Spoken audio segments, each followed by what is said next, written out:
The doors of Downton Abbey swing open once more, but this time something feels different. The air is filled with both joy and worry. Familiar footsteps echo in the grand hall, but shadows from the past still linger. As the camera slowly glides through the estate, it's clear this isn't just a return. It's the beginning of a new chapter, and not everyone will make it through unchanged. Downton Abbey is more than just a house. It's a living memory. When we last left the Crawley family in Downton Abbey, a new era, the world was already changing. Lady Mary had taken over many of the estate's responsibilities. Tom Branson had found love again and stepped into a bigger role within the family. The Dowager Countess, Violet, passed on her title and left behind a lasting legacy with her mysterious villa in the south of France. The family had grown, healed, and evolved. But just as things settled, the story picks up once again. In Downton Abbey 3, time has moved forward, and so have the people of the estate. The opening scenes give us a warm yet emotional reunion. We see the familiar servants lining up once more. Mr. Carson, the heart of the household, stands with pride. Though now retired, he can't resist checking that every detail is perfect. Beside him, Mrs. Hughes still carries her calm strength. Together, they remain the soul of Downton. Inside, Lady Mary walks through the hallways with grace, holding on to tradition, but her eyes show the weight of responsibility. She is now the full leader of the house. Her choices shape its future, and not everyone agrees with how she's doing things. We see hints of struggle, a conversation cut short, a stare that lasts too long. The estate is running, yes, but tension lives just beneath the surface. Upstairs, we see Tom Branson holding his daughter as Lucy looks on. Their love feels strong, but there's something Tom isn't saying. A letter he keeps folded in his coat, a name mentioned with hesitation. Fans will remember Tom's journey, once the chauffeur, then son-in-law, and now a respected family member. But it seems his story isn't finished. There's more to come, and it might not be peaceful. Elsewhere, Lord Grantham tries to hide his concerns. The estate costs are rising. The world outside the gates is shifting. New taxes, less staff, fewer visitors. He holds on to his pride, but viewers can tell. This is a man torn between love for his family and fear for what lies ahead. His quiet moments alone in the drawing room speak louder than any dialogue. And then there's the memory of Violet, the Dowager. Though gone, her presence is felt in every room. A photo on the piano. A sharp comment remembered during a dinner conversation. Her wit, her fire, her wisdom, she left it all behind.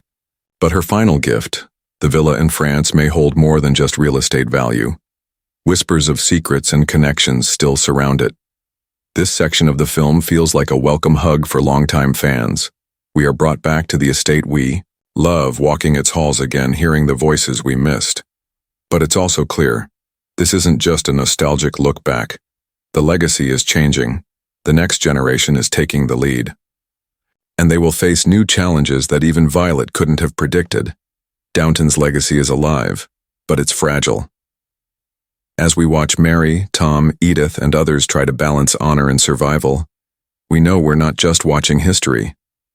We're watching the future being written, in quiet moments, stolen glances, and hard choices. They didn't just return for tradition, they returned because Downton needs them. One by one, the faces we once thought we'd said goodbye to come back, and not just for sentiment.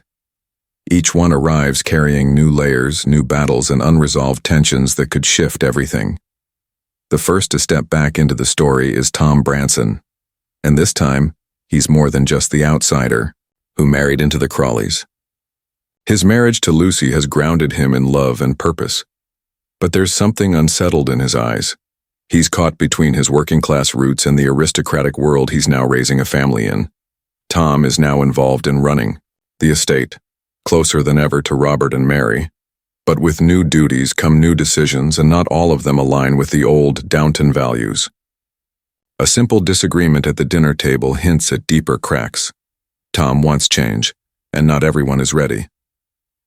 Next, we see Lady Edith, returning not as the forgotten middle child, but as a confident editor, wife, and mother. Her presence brings a light and strength to the story. But her return is not just a visit. She's back with a purpose, and maybe even a secret.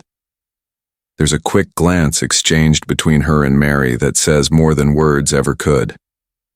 Is it an old rivalry resurfacing, or a shared concern that's yet to be revealed? Anna and Mr. Bates, still loyal, still in love, reappear with quiet smiles and a calm energy. But the Abbey's new pace is not as kind to servants as it once was. Anna is managing more than just her duties.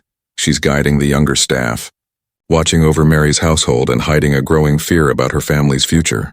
There's a moment when she holds her son's hand just a little too tightly. Is there a storm coming for them too? Then there's Daisy, now more mature, standing taller, and no longer the shy kitchen girl. Her voice carries weight now. She's moved up the ranks, and so has her confidence. But power always comes with a price. As new staff arrive and old friends depart, Daisy finds herself stuck between the old Downton ways and the future she wants. Her scenes with Mrs. Patmore are touching. Two women from different times trying to protect what they've built. We also catch a glimpse of Isabel Crawley, still sharp and still fearless. She returns to Downton as a widow, but not one weighed down by grief. Instead, she challenges Lord Grantham on politics, on money, on everything no one else dares to say aloud. Her scenes bring friction but also much-needed honesty to the screen. Downton doesn't just need its walls kept clean, it needs its truths spoken. Isabel is still that voice.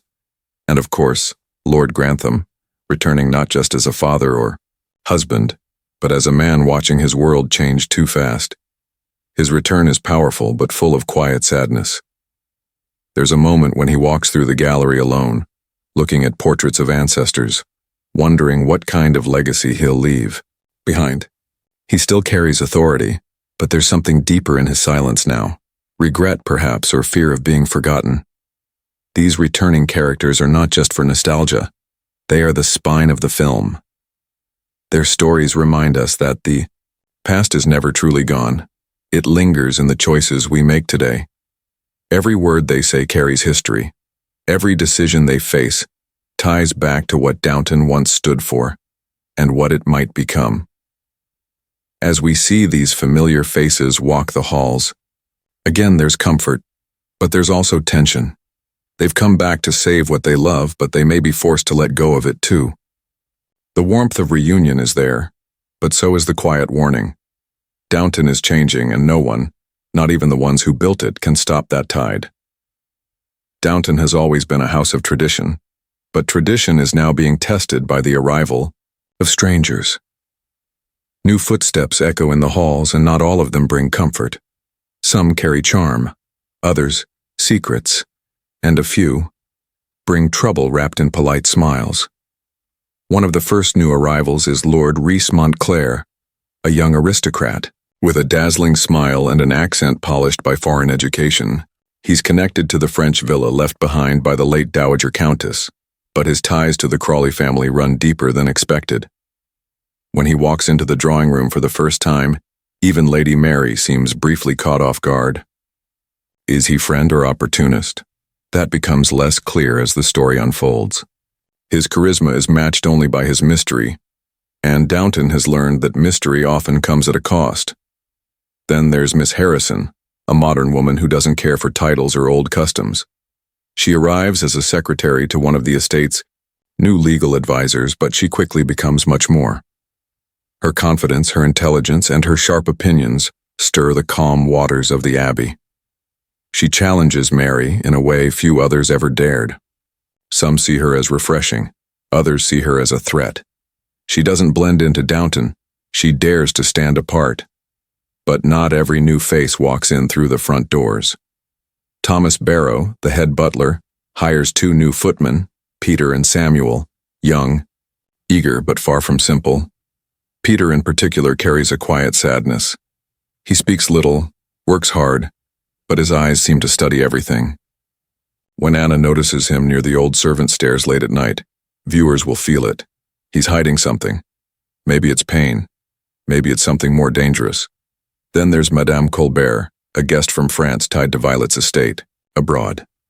She arrives under the banner of diplomacy, but there's tension in her every move. She questions the will. She flirts with Lord Montclair. And she makes no attempt to hide her belief that Downton is a relic of the past. During a quiet dinner scene, her cold remark about fading empires sends a visible chill through the room. She's not just visiting, she's here to shift the balance. Not to be forgotten is Nora, a new kitchen maid with quick wit and a sharp tongue.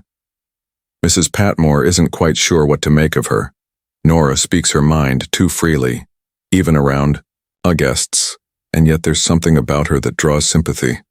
She reminds Daisy of herself years ago, hopeful, stubborn, and full of questions no one wants to answer. In her eyes, the future of Downton's lower staff is written, speak up or be left behind. Each new face arrives like a pebble tossed into still water, causing ripples, some gentle, others dangerous. And those ripples reach every corner of Downton Abbey. Whether by blood, business, or bold ambition, these characters carry the story forward. They bring new energy, but also new problems. Some want to protect the estate, others may be trying to take it apart, one smile at a time. For the Crawley family and the loyal servants below, the challenge becomes clear. Can the old world survive when the new world is already inside the walls? These strangers will test bonds, stir old ghosts, and light sparks of conflict and romance. As secrets unfold, it becomes clear.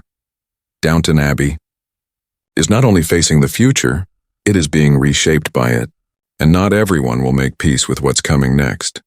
The walls of Downton Abbey have stood through war, scandal, heartbreak, and time itself.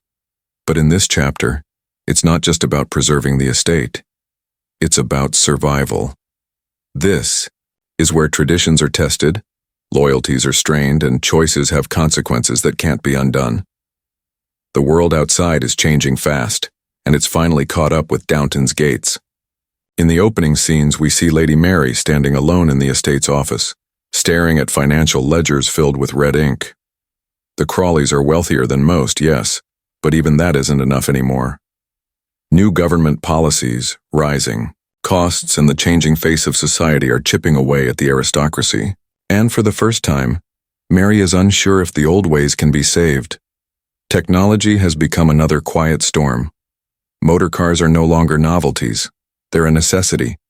Typewriters, telephones, and even talk of radios in the servants' quarters stir debates both upstairs and below. The past doesn't want to let go, but the future won't wait for permission. Lord Grantham, once so confident in his duty, now appears like a man out of time. He walks through the estate grounds, pausing where stables once stood, now empty. In a moment of private tension, he quietly confesses to Carson that maybe Downton's best days are behind them. And yet, he refuses to give up. Not for himself, but for what the Abbey has always stood for. Family, honor, legacy. But the legacy itself is under fire. The Crawleys face whispers of scandal from abroad, questions surrounding the French villa left by Violet. Documents appear, names are mentioned, and Lord Montclair's connection to the family begins to raise eyebrows. Is he a distant relative, a threat, or something more personal? As legal hands dig deeper, it becomes clear. What Violet left behind may come with a cost. And it's not just the aristocrats feeling the pressure. The servants below are facing a future they never trained for. Automation looms, roles are being cut, and expectations have changed. Mr. Molesley, once filled with dreams of teaching, now finds himself wondering if there's even a place for him anymore. Mrs. Patmore is offered a proposal to turn part of the kitchen into a modern dining demonstration space, an insult masked as progress. The new world wants Downton to adapt, but not everyone knows how. Romantic tensions are rising too. Love at Downton has always come at a cost, and now, those costs feel heavier than ever. Lady Edith, despite her success and happy marriage, receives a letter that sends her heart racing. It's not from her husband. Meanwhile, Anna suspects that Bates is hiding something again, only this time it's not a crime, but a decision that could tear them apart. As all these threads unravel, one truth becomes clear. Downton Abbey is standing on a fault line. Every smile at dinner hides tension. Every peaceful walk in the gardens hides a secret. The estate may look calm on the outside, but beneath the surface it's ready to crack. In one of the film's most powerful scenes, Lady Mary hosts a private family meeting. Around the table sit Tom, Edith, Lord Grantham, Isabel, and even Branson's daughter asleep in a corner chair. Mary's voice doesn't shake, but her words do. We may be the last generation to live like this, and we need to decide, do we protect Downton, or do we prepare to let it go? Silence follows, because no one, not even Mary, knows the gay answer. Downton Abbey 3 doesn't just celebrate a return. It dares to ask the hardest question of all. When history and love are not enough, what are you willing to risk to keep a dream alive? This is no longer about preserving elegance. It's about fighting for identity in a world that no longer sees you. And for the Crawleys, and those who serve them, the battle for Downton's soul has only just begun.